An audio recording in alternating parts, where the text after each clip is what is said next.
Right now, there's someone you want to influence. Maybe it's your boss. Maybe it's someone you're attracted to. Maybe it's someone who can change your life. And every single time you interact with them, you feel powerless. You freeze up. You lose control of the conversation. You leave thinking about everything you should have said. But what if I told you that the ability to mentally seduce anyone isn't about manipulation, isn't about tricks, and isn't about being fake? It's about understanding one psychological law that literally rewires how people perceive you. In the next 5 minutes, you'll learn the exact psychological mechanism that makes people feel drawn to you like magnets. And by the end of this video, you'll understand why some people can walk into a room and immediately command attention while others disappear into the background. This isn't theory, this is neuroscience. Let's start with the truth that nobody tells you. When you meet someone new, their brain makes a decision about you in less than 1 second. Not 1 minute, not even 10 seconds. 1 second. Researchers from Princeton University found that people form complete judgments about your trustworthiness, competence, and attractiveness in just 100 milliseconds. That's faster than your conscious mind can even process. So what are they actually judging? It's not your looks, it's not your clothes, it's your energy, your presence, the way you carry yourself. Now, here's where it gets interesting. There's a psychological principle called mirroring, and it's one of the most powerful tools in human connection. When someone feels understood, when they feel like you're similar to them, their brain releases oxytocin. That's the bonding chemical, the chemical that creates trust. Here's how you use it. You mirror their body language subtly. If they lean forward, you lean forward slightly. If they speak slowly, you slow down your speech. If they use certain words, you use those same words naturally. But here's the key that everyone gets wrong. You don't mirror immediately. You mirror about 5 to 10 seconds later. Why? Because if you mirror instantly, it feels fake. It registers as manipulation. But when you mirror slightly delayed, their unconscious mind picks it up and thinks, this person is like me. I can trust this person.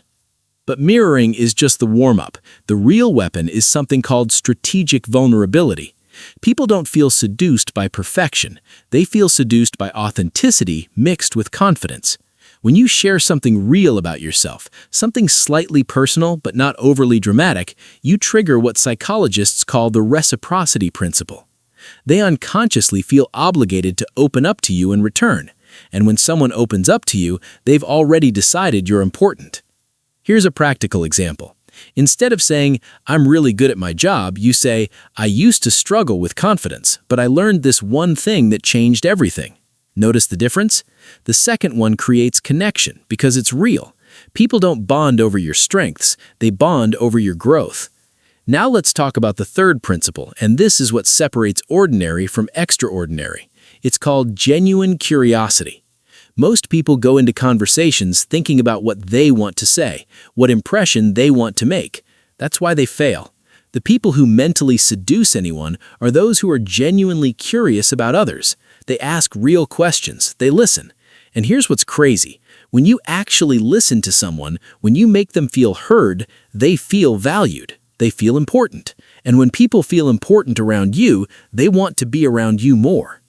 The neuroscience here is simple. When someone talks about themselves, it activates the same reward centers in their brain as food, money, or even drugs.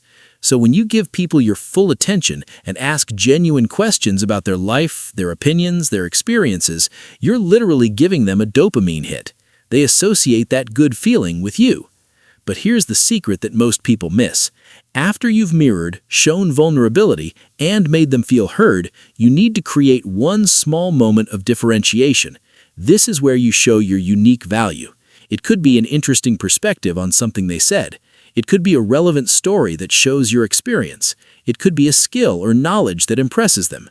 But this moment needs to come naturally, not forced, because now their brain is trying to understand you. They're curious, and curiosity is the gateway to influence. Finally, there's one last piece that makes this complete. It's called consistency. After you've created this connection, you need to stay consistent with your energy, your communication, and your presence. People don't trust people who are different every time they interact, but people become obsessed with people who are reliably themselves, who show up the same way every time. So here's your action plan for today. Pick one person you want to influence.